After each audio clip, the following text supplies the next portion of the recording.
Bismillahirrahmanirrahim. Assalamualaikum warahmatullahi wabarakatuh.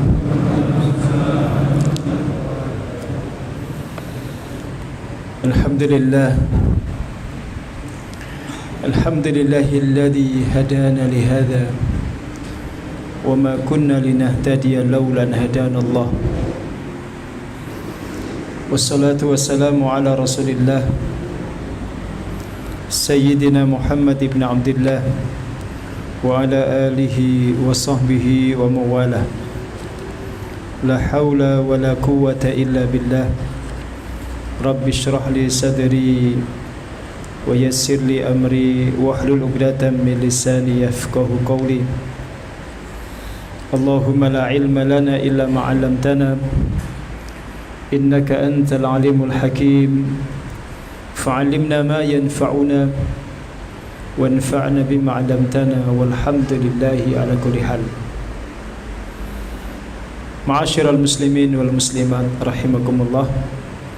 Alhamdulillah, segala puja dan puji mari senantiasa kita panjatkan kehadirat Allah Subhanahu wa taala yang kembali mengizinkan kita untuk bermuajahah di majelis yang kita cintai ini dalam kondisi sehat walafiat. Salawat dan salam semoga selalu terlimpah curahkan untuk junjungan kita, panutan kita semua, Nabi Agung Muhammad sallallahu alaihi wasallam, yang kita ikuti sunnah-sunnahnya dan kita harapkan syafaatnya kelak di yaumil qiyamah. Mari kita mulai kajian kita dengan membaca lafaz basmalah bersama-sama. Bismillah. Kita sampai di hadis yang ke-12, masih dalam kajian kitab Subulus Salam karya Imam As-San'ani, syarah daripada kitab Bulughul Maram karya Imam Ibnu Hajar Al-Asqalani. Bismillahirrahmanirrahim. Qala al-musannifu rahimallahu ta'ala wa nafa'ana Allahu bihi wa bi ulumihi fid dharain. Wa an Abi Hurairah radhiyallahu anhu qala, dari Abu Hurairah radhiyallahu anhu beliau berkata, qala Rasulullah sallallahu alaihi wasallam, baginda Rasulullah sallallahu alaihi wasallam bersabda, idza waqa'a dzubabu fi syarabi ahadikum falyaghmishu. Jika seekor lalat jatuh ke dalam minuman salah seorang kalian, maka hendaklah ia menenggelamkannya. Summal yanzi'hu, kemudian hendaklah ia mengangkatnya, mencabutnya. Fa inna fi ahadi janahaihi da'an wa fil akhari shifaan. Karena sesungguhnya pada salah satu sayapnya terdapat penyakit, sementara di sayap yang lain terdapat obatnya. Akhrajahu al-Bukhari, hadis riwayat al-Bukhari, wa Abu Dawud dan Abu Dawud, wa zada, dan beliau Imam Abu Dawud memiliki keterangan tambahan, wa innahu yattaqi bi janahaihi alladhi fihi da', dan sungguh ia telah menjaga dirinya dengan sayap yang memiliki obat. Baik, kita kaji dulu hadis ini. Bapak Ibu, ada beberapa versi riwayat hadis ini, sekalipun substansinya sama. Umpama di dalam riwayat Imam Bukhari itu setelah kalimat fal yagmishu itu ada tambahan kullahu.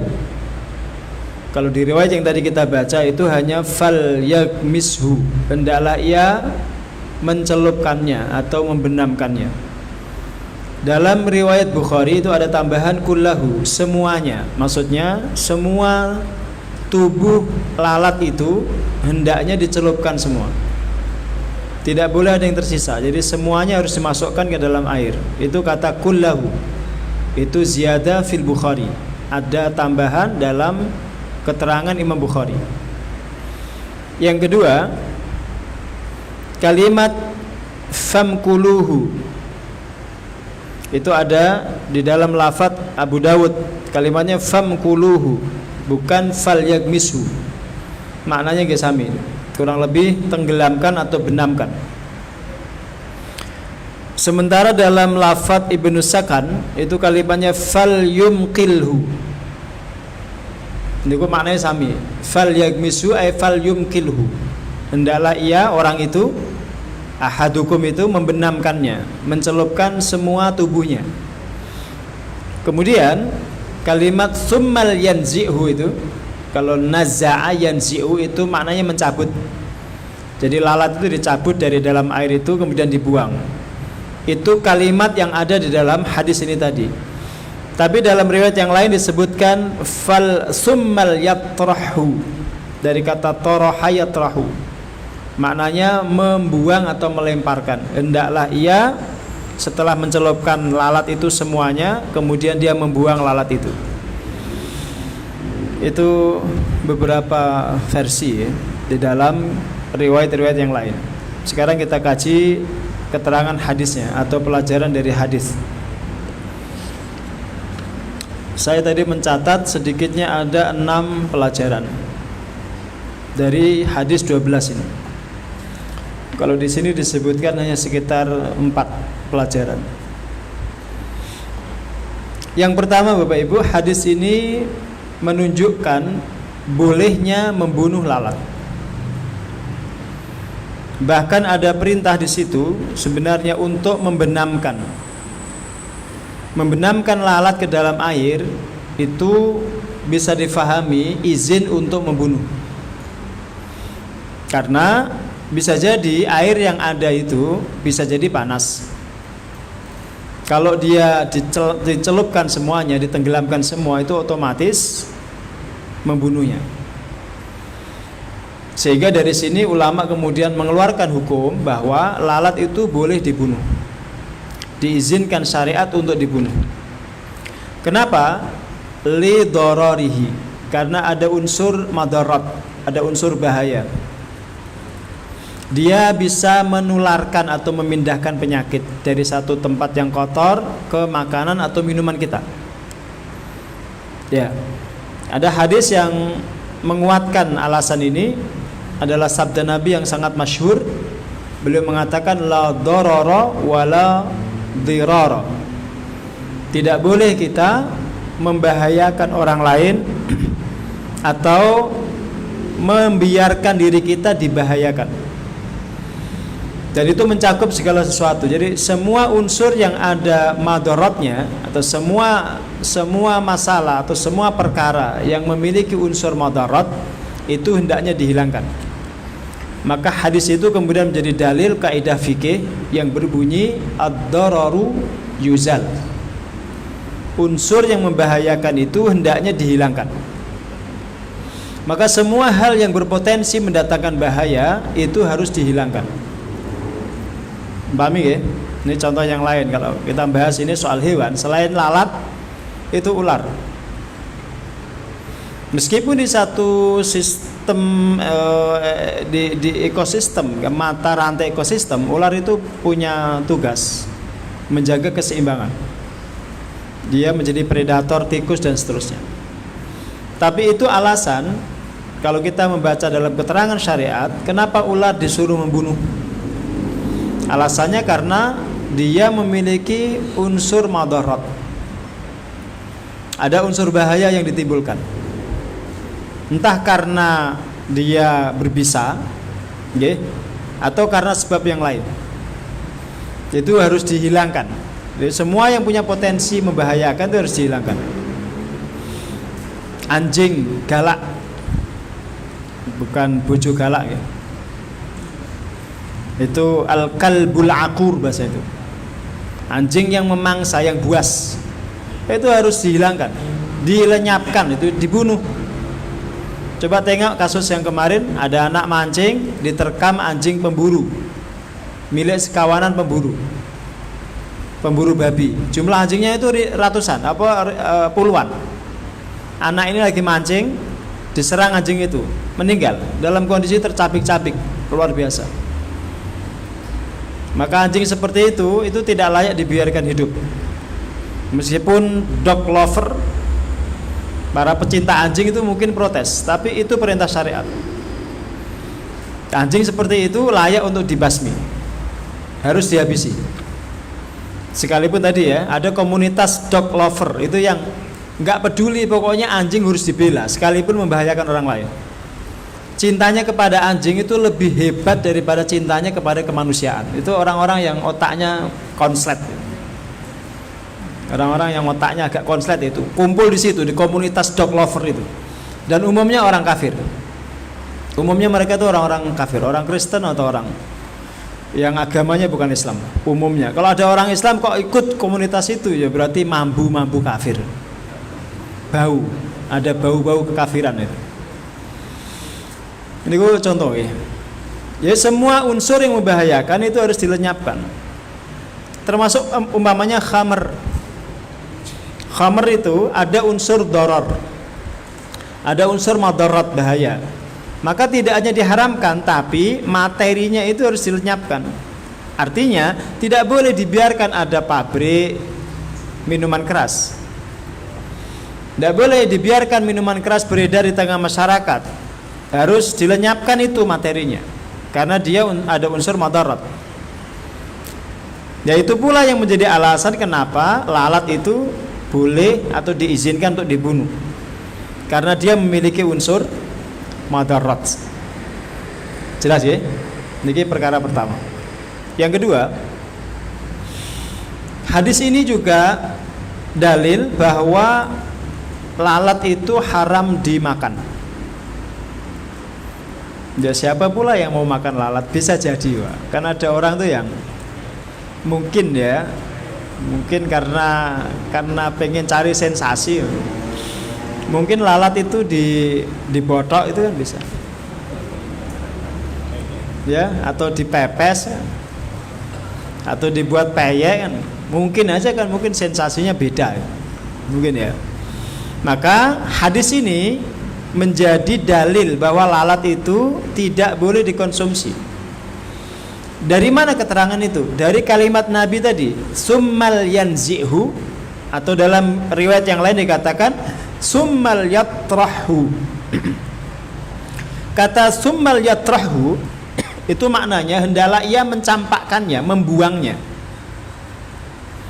Kalau lalat itu boleh dikonsumsi, tentu Nabi tidak akan mengatakan buanglah. Lalat itu buanglah. Setelah kamu celupkan semua tubuhnya, kemudian buanglah. Nabi tidak perlu mengatakan kemudian buanglah itu.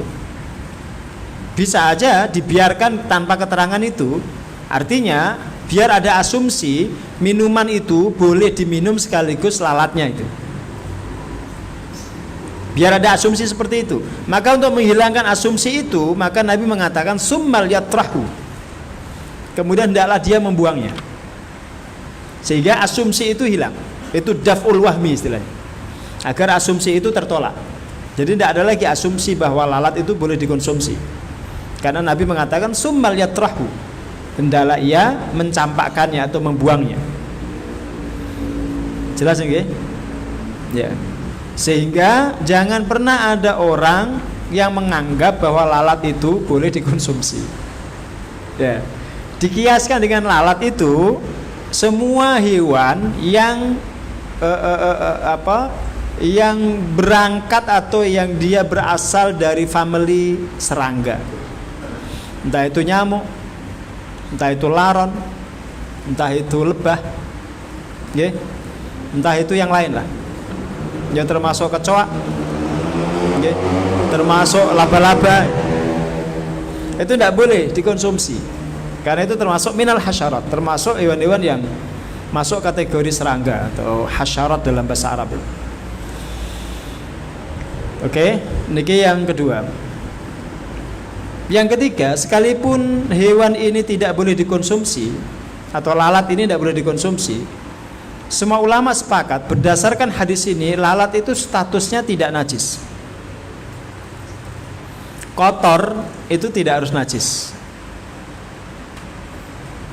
Jadi saya mengatakan lalat itu tidak najis. Kalau jenengan ganti dengan kalimat lalat itu suci, nanti beda rasanya itu. Rasa bahasanya beda, dauknya beda. Tapi saya menggunakan kalimat lalat itu tidaklah najis.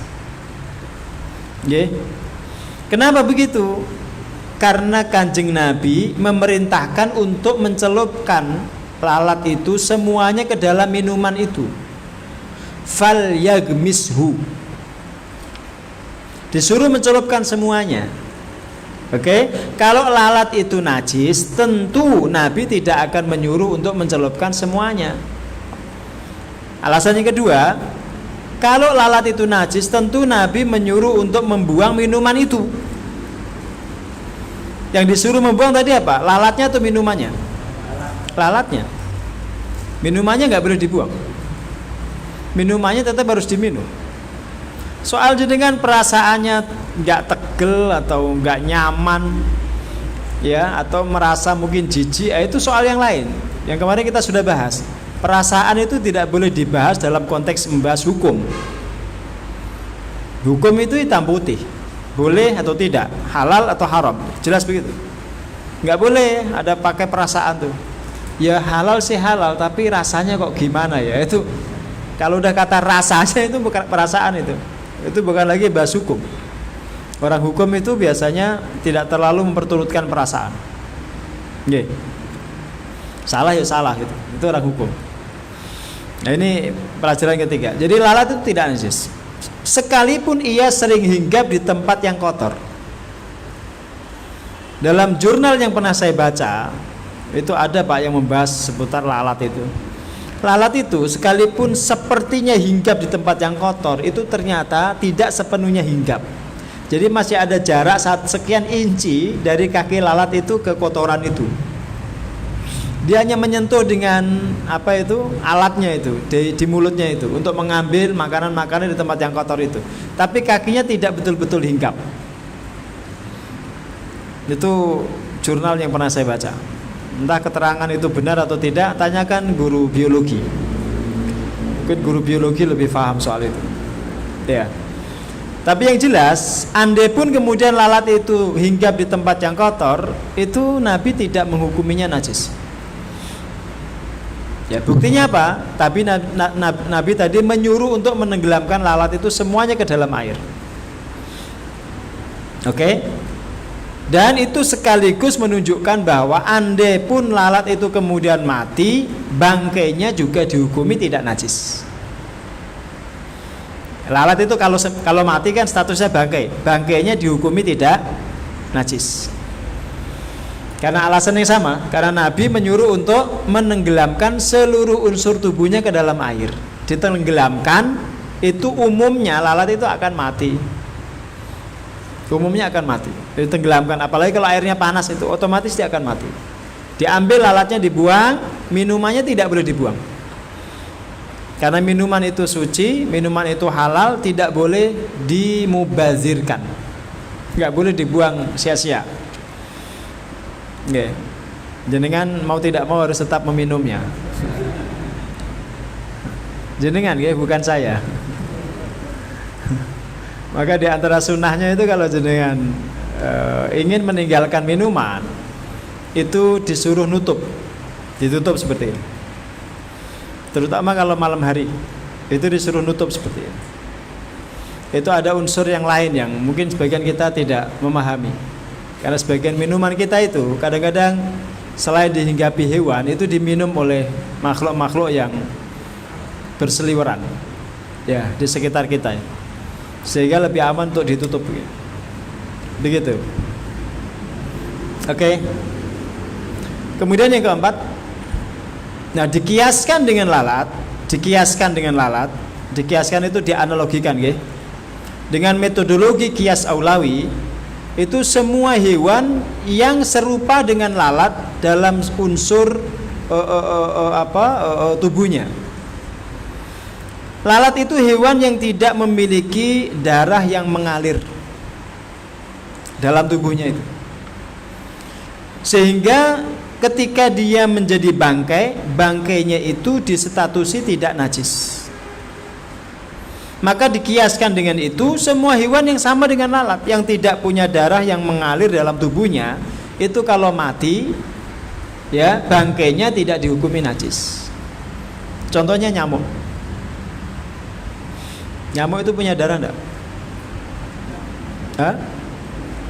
Nyamuk enggak punya darah. Yang kita pukul kemudian keluar darahnya itu darahnya siapa? Darahnya kita, yang disedot untuk reproduksi. Maka umumnya yang dia mengandung darah, yang ditepuk kemudian keluar darah itu umumnya nyamuk betina. Kalau nyamuk jantan tidak ada, unsur darahnya nggak ada. Contoh yang lain apa? Lebah. Lebah itu tidak ada darah yang mengalir dalam tubuhnya. Dia nggak punya darah, tidak ada aliran darahnya. Laba-laba itu tidak ada. Jadi seandainya hewan-hewan ini mati jadi bangkai, status bangkainya itu tidak najis. Apa fungsi pengetahuan ini? Pengetahuan ini berfungsi tadi, kalau dia masuk ke minuman kita dan seterusnya, itu minumannya tidak mutanajis. Atau kalau umpamanya kita nepuk hewan itu mati, kena tubuh kita, itu statusnya tidak najis, sehingga tidak perlu kita sucikan tangan kita atau badan kita itu. Paham ya? Termasuk laran tuh. Jadi kalau dia datang kemudian pada berjatuhan mati gitu banyak, itu lantainya tidak najis. Karena bangkai laron itu tidak najis. Jelas ya? Tapi tadi nggak boleh dikonsumsi. Maka dulu pernah saya sampaikan kaidah, dan ini kaidah dari Imam Sun'ani, semua yang najis itu haram. Tapi tidak semua yang haram itu najis. Semua benda yang najis itu hukumnya haram, nggak boleh dikonsumsi. Apapun yang najis itu tidak boleh dikonsumsi. Tapi tidak sebaliknya, tidak semua yang haram itu otomatis najis. Jelas ya? Dulu saya contohkan, mudah-mudahan masih ingat jenengan. Apa yang haram tapi tidak najis? Contohnya apa? Yang haram tapi tidak najis. Manusia. Tubuh manusia itu kan suci, tidak najis toh, tapi haram jenengan konsumsi. Mboten angsal jenengan ya ngikuti jejaknya Sumanto, mboten angsal. Sekalipun sudah mati, mayit itu nggak boleh dimakan, statusnya haram dikonsumsi.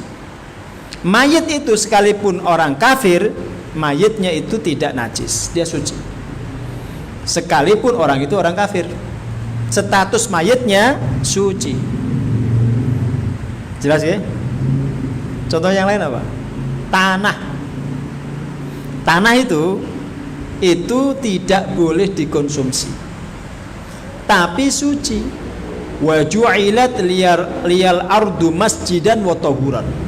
Dijadikan untukku bumi ini semuanya sebagai alat bersuci dan sebagai masjid. Jadi statusnya dia tidak cuma suci tapi bisa mensucikan. Dipakai untuk tayamum bisa, tapi haram dikonsumsi, tidak boleh dikonsumsi. Tidak boleh. Mana dalil yang mengharamkan kalau tanah itu tidak boleh dimakan? Ayat 29 surat Al-Baqarah. Walladzi khalaqa lakum ma fil ardi jami'a. Dialah Allah yang menciptakan untuk kalian apa-apa yang ada di bumi. Buminya tidak, tapi yang ada di bumi itu dihalalkan untuk kita. Tentu ada rinciannya nanti. Tapi buminya itu tidak ditegaskan kehalalannya. Berarti kembali. Ya, kembali. Bumi itu tidak diperbolehkan untuk dimakan. Orang zaman dulu makan ampo itu. Tahu ampo, Pak? Tanah yang dikeringkan terus dibakar. Ya, dimakan. Sampai sekarang masih ada sebagian tempat yang makan tanah itu. Mboten angsal. Tanah tidak boleh dikonsumsi. Oke. Meskipun semua yang ada di permukaan tanah, semua tanaman termasuk hewan, semuanya berasal dari tanah. Semuanya, Pak. Yang ada di atas tanah itu semua berasal dari tanah, termasuk kita. Cuma kadang kita lupa dengan asal-usul kita. Oke, saya ulangin ya. Jadi semua hewan yang serupa dengan lalat dikiaskan dengan lalat. Semua hewan yang tidak memiliki darah yang mengalir dalam tubuhnya, itu status bangkainya tidaklah najis. Jelas? Paham ya? Yang keempat. Yang kelima, dari sini kemudian muncul kaidah yang diperkenalkan oleh beliau. Kalau di kitab ini nanti kalau jenengan baca sendiri itu beliau mengatakan begini kurang lebih. Al-hukmu yaduru ma'a illatihi wujudan wa adaman. Nah, ini perlu penjelasan agak detail. Hukum itu selalu berputar bersama ilatnya. Ilat itu alasannya. Wujudan wa adaman. Kalau alasannya ada, maka hukumnya ada. Tapi kalau alasannya tiada, maka hukumnya tiada. Sekarang kita terapkan kaidah ini pada kasus yang kita bahas. Jadi dengan simak baik-baik karena ini perlu penalaran. Nggih. Ya tadi juga perlu, tapi ini lebih. Ngeten. Hewan disetatusi najis itu karena ada unsur darah dalam tubuhnya. Ada unsur darah yang mengalir dalam tubuhnya. Maka ketika dia menjadi bangkai, hewan itu status bangkainya najis. Oke? Berarti kenajisan hewan itu disebabkan oleh adanya darah. Berarti kalau hewan itu tidak memiliki darah yang mengalir, berarti dia dihukumi tidaklah najis. Itu kaidah tadi itu. Al-hukmu yaduru ma'a illatihi wujudan wa adaman. Hukum itu selalu berputar dengan ilatnya. Ini saya istilahkan dengan bahasa usul fikih nggih. Ilat itu alasan hukum. Dia akan berputar bersama ilatnya. Kalau ilatnya ada, maka hukumnya ada. Kalau ilatnya tidak ada, maka hukumnya pun tidak ada. Contohnya ini tadi. Karena lalat itu tidak memiliki darah yang mengalir, maka dia tidak dihukumi najis bangkainya. Karena yang menjadikan hewan itu najis bangkainya itu karena ada unsur darah yang mengalir dalam tubuhnya. Ketika darahnya itu tidak ada, berarti hukumnya tidak najis. Jelas? Saya kasih contoh yang lain biar lebih dong, biar lebih jelas. Apa yang menjadikan khamr itu haram? Unsur iskarnya, unsur memabukkannya itu, bukan unsur alkoholnya loh Pak. Karena semua tanaman itu ada unsur alkohol, termasuk tape, termasuk pisang, termasuk sebagian jenis buah-buahan. Bahkan hampir semua buah itu ada unsur alkoholnya, sekian persen ada. Yang jenenge kudu paham betul. Jadi bukan karena unsur alkoholnya dia dihukumi haram, tapi karena unsur iskarnya. Alkohol yang sudah terfermentasi sampai kepada tingkatan iskar. Iskar itu memabukkan. Itu yang menjadikan khamr itu najis. Nanti kalau unsur iskar itu tidak ada, tidak ditemukan dalam khamr itu, maka khamrnya itu dihukumi tidak lagi haram. Contohnya bagaimana? Khamr yang sudah berubah menjadi cuka. Khamr itu Pak, itu kalau dibiarkan tanpa diintervensi dalam jangka waktu sekian lama, dia bisa berubah menjadi cuka. Unsurnya asam-asam begitu, tapi kalau dikonsumsi dia tidak memabukkan sama sekali. Betul-betul jadi cuka alami. Iskarnya hilang, maka hukum haramnya hilang. Oke? Meskipun materinya tadi asal muasalnya sama.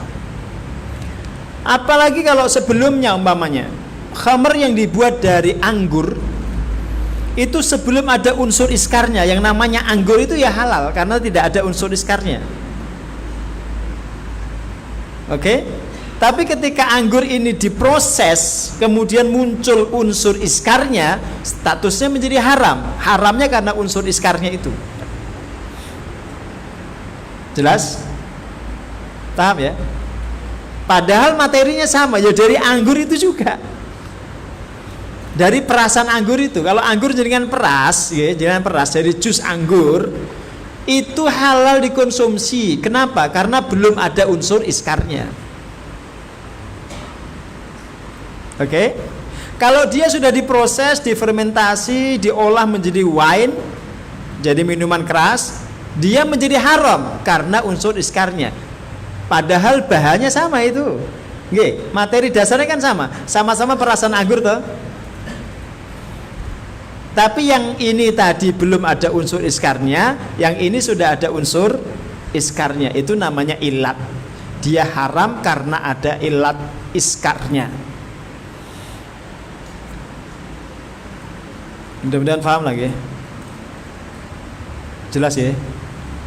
Oke. Kalau main kartu itu Pak, main kartu, kan ada orang yang main kartu, nggak judi, nggak pakai taruhan, main kartu aja, maunya kartu remi atau kartu apa domino itu, domino ya, oke, tapi nggak taruhan, cuma untuk main aja, untuk permainan, itu boleh atau enggak? Hah? Ayo jadinya diskusi ya. Jadinya diskusikan. Main kartu itu dia dilarangnya, diharamkannya itu karena unsur judinya atau karena ya permainannya itu. Nah, ini sepertinya permain semua ini. Nah, sebabnya apa? Karena unsur judinya atau karena permainannya itu? Unsur judinya. Oke, berarti kalau main kartu saja tanpa ada taruhan, nggak ada uang, nggak, berarti boleh. Hah?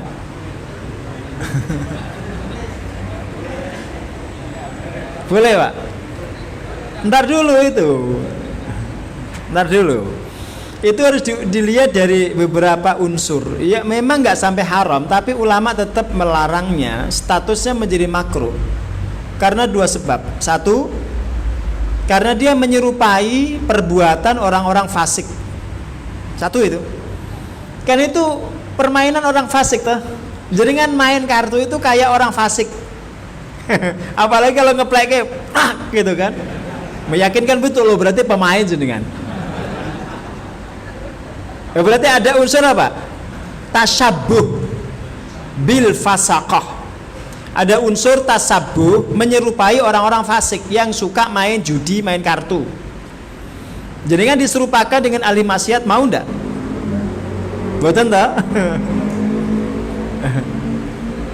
Itu alasan yang pertama. Alasan yang kedua, sekalipun tanpa taruhan Pak, kadang-kadang, nggak selalu ya, kadang-kadang itu menimbulkan permusuhan.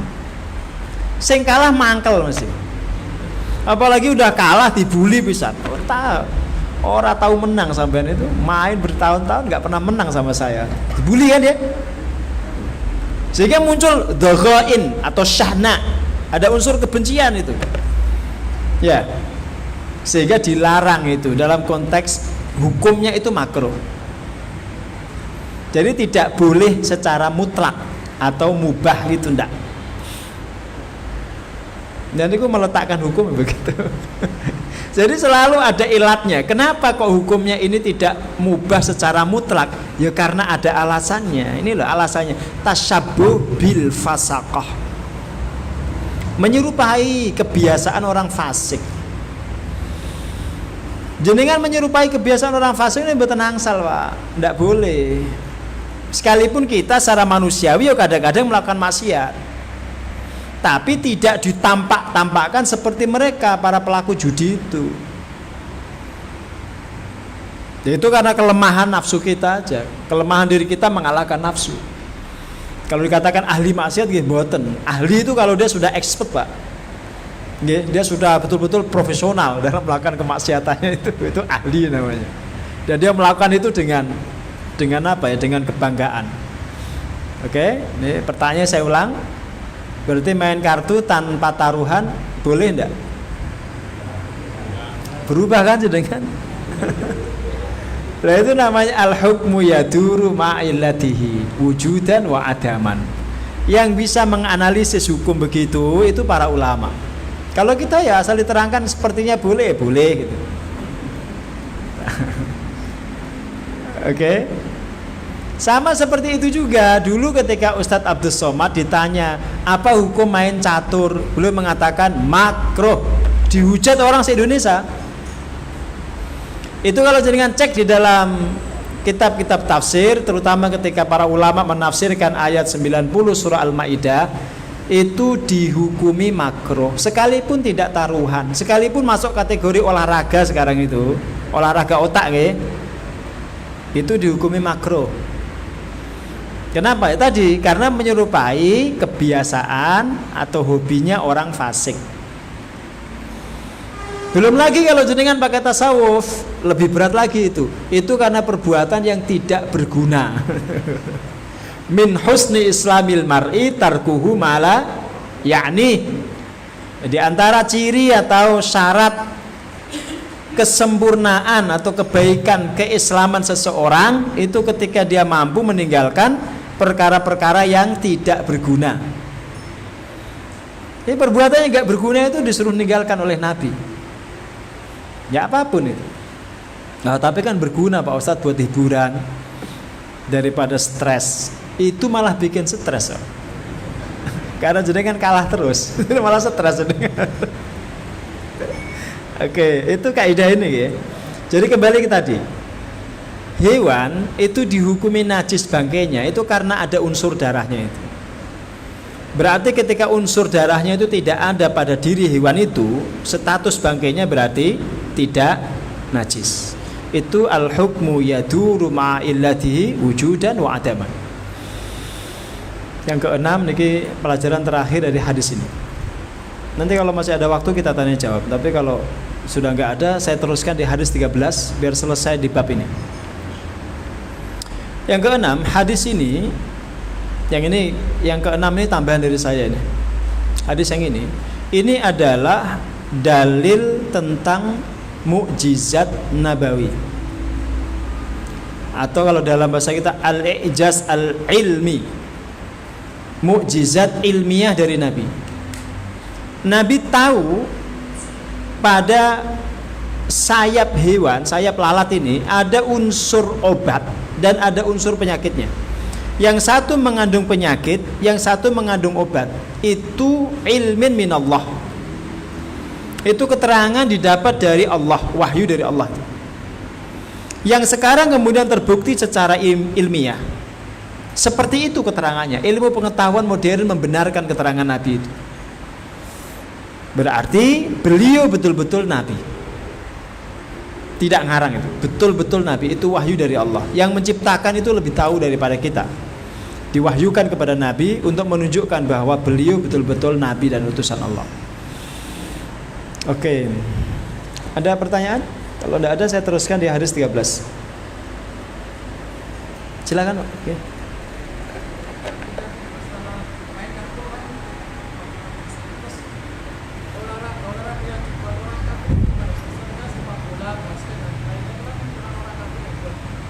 Oke.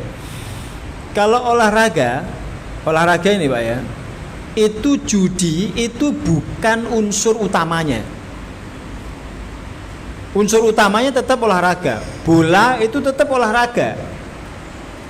Judi ini yang bermain, yang taruhan siapa yang menang itu kan penumpang gelap ibaratnya. Tapi kalau kartu itu memang diciptakan untuk judi sejak awalnya. Itu bedanya. Itu diciptakan sejak awal itu untuk berjudi. Kayak dadu itu diciptakan untuk judi. Beda itu konteksnya. Ya, sehingga kalau olahraga jenengan futsal, main bola dan seterusnya boleh, itu halal. Halalan thayyiban itu.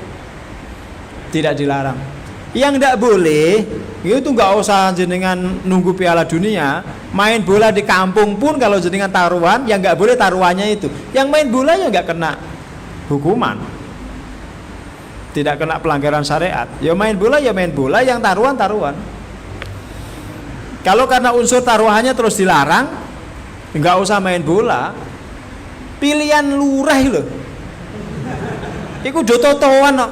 Berarti ora entuk pilihan lurah. Haram. Gara-gara pilihan lurah orang kemudian jadi taruhan, terus dilarang gitu pilihan lurahnya. Nggih mboten. Salah kaprah itu soal meletakkan hukum. Paham tuh? Bisa dipahami ya? Pilpres itu juga jadi taruhan, Pak. Pilihan presiden itu jadi taruhan. Berarti Pilpres juga dilarang tuh, haram. Nggih mboten. Itu bagian apa istilah tadi saya bahasakan? Penumpang gelap istilahnya. Jadi yang taruhan itu penumpang gelap. Main bola, main basket, volley itu aslinya ya memang diciptakan untuk olahraga, kompetisi. Itu kalau dalam bahasa fikih itu disebut musabaqah. Kalau musabaqah itu yang menang untuk hadiah itu boleh, halal. Boleh itu. Hadiah itu biasanya didapat dari sponsor-sponsor atau para penonton begitu ya, yang dia kemudian datang beli tiket, dijadikan hadiah, itu boleh. Bukan seperti taruhan. Kalau taruhan tuh orang datang main memang dengan uang untuk dipertaruhkan. Paham ya? Itu qimar dalam bahasa Arabnya itu. Qimar itu haram. Termasuk unsur judi. Gambling bahasanya. Moga yang lain. Silakan.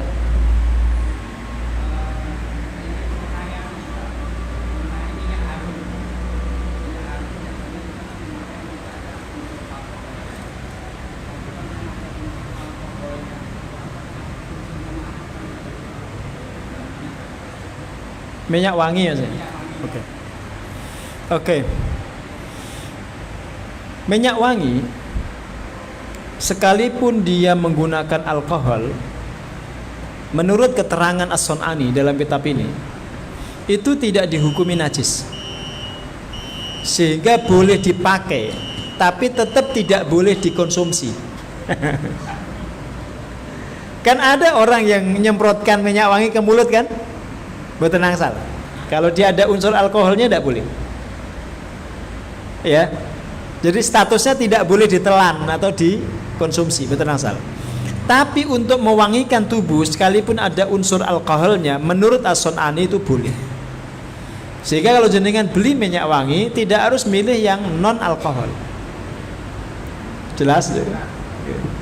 Kaidah yang tadi saya kenalkan ke jenengan itu bisa menjadi pegangan. Itu kaidah yang disampaikan As-Sun'ani. Semua yang najis itu haram, tapi tidak semua yang haram itu najis. Alkohol itu haram, tapi gak najis. Betul asal. Betul napa-napa. Makanya dulu ketika kita waktu Covid ya, biasa kita pakai apa itu? Hand sanitizer. Kan ada sekian persen alkoholnya itu. Orang berdebat itu mau sholat pakai hand sanitizer, malah tangannya jadi najis. Siapa yang bilang? As-Sun'ani mengatakan alkohol atau khamr itu tidak najis. Dan kemarin sudah saya sampaikan istidlalnya, penyampaian dalilnya itu. As-Sun'ani mengatakan bahwa alkohol itu haram tapi tidak najis. Sebagaimana khamr juga begitu, dia haram tapi tidak najis. Jelas Pak? Oke, satu lagi. Oke Mas.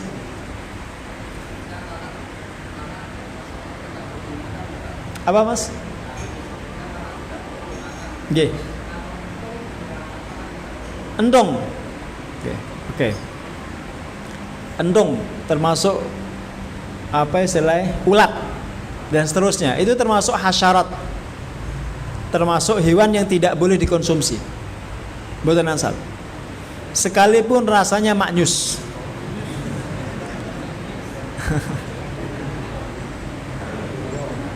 Kan endong itu berbagai jenis ya. Kalau orang daerah-daerah yang daerah timur, kawan-kawan kita yang biasa ngunduh sagu, itu biasanya mereka nyari endong itu di antara pohon-pohon sagu itu katanya enaknya minta ampun, proteinnya tinggi. Tetap tidak boleh. Itu minal hasyarat. Tidak boleh dikonsumsi. Ya, termasuk ulat. Ulat itu tidak boleh dikonsumsi, Pak. Apalagi yang ulat bulu, yang gatel. Betul asal. Itu minal hasyarat. Tadi termasuk bagian hewan-hewan yang dianggap serangga. Tidak boleh dikonsumsi. Itu larangannya jelas. Termasuk bekicot, Pak, mboten angsal. Niku wonten fatwa nih, bekicot tidak boleh dikonsumsi. Meskipun sempat viral, bekicot itu ditongseng ya. Ya. Digoreng itu, dikasih cabai deh. Mboten angsal dikonsumsi, tidak boleh. Jelas ya? Keong boleh. Karena keong itu termasuk hewan air. Dia bukan hasyarat. Keong boleh. Keong itu termasuk kerang, itu boleh. Dikonsumsi boleh. Artinya termasuk hewan air. Masuk kategori yang kemarin itu al-hillu maitatu tahuru ma'uhu al-hillu maitatuhu. Jadi semua hewan air itu dikiaskan dengan hewan laut. Semua. Sekalipun menyerupai hewan darat, asal dia hidupnya di air, itu dihalalkan. Ya kecuali ada beberapa yang diperdebatkan lah. Oke, masih ada? Yang lain?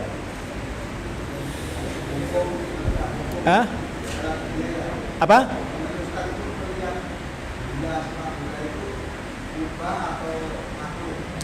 Gimana? Nonton apa pemain? Nonton.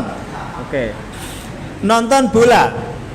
Dilihat dulu konteksnya. Kalau jenengan nonton bola sampai kemudian melean kemalaman, gara-gara nonton bola jenengan malah kesiangan sholat subuhnya, haram. Ini haram loh. Masa gara-gara nonton bola jenengan subuhan kesiangan, haram tuh. Betul angsal. Dilihat dulu kan tadi saya menyebutkan kaidah hukum itu selalu berputar dengan alasannya. Jadi jangan hitam putih. Ada alasan, ada hukum. Tapi kalau jenengan nonton permainan bola di kampung, barasar ngono kae nggih, terus maghrib rampung, boleh. Siapa yang melarang? Boleh. Enggak ada yang melarang. Atau yang lain umpamanya jenengan nonton bola jadi supporter fanatik. Gara-gara timmu kalah terus kalian kelahi, berantem sampai melukai orang bahkan membunuh, dosa.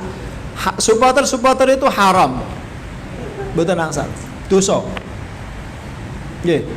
Mosok belani bola sampai kayak belani agama. Itu otak ditaruh di mana itu orang-orang? Kok kayak nggak ada urusan yang lebih penting?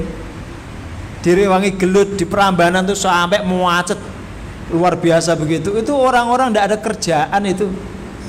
Orang-orang nggak ada gawean. Seolah-olah timnya itu tim yang hebat yang harus dibela seperti bela Nabi aja. Itu haram kayak gitu. Betul asal. Jadi kan kalau ngaji kok masih jadi supporter seperti itu, wes preye rasa ngaji.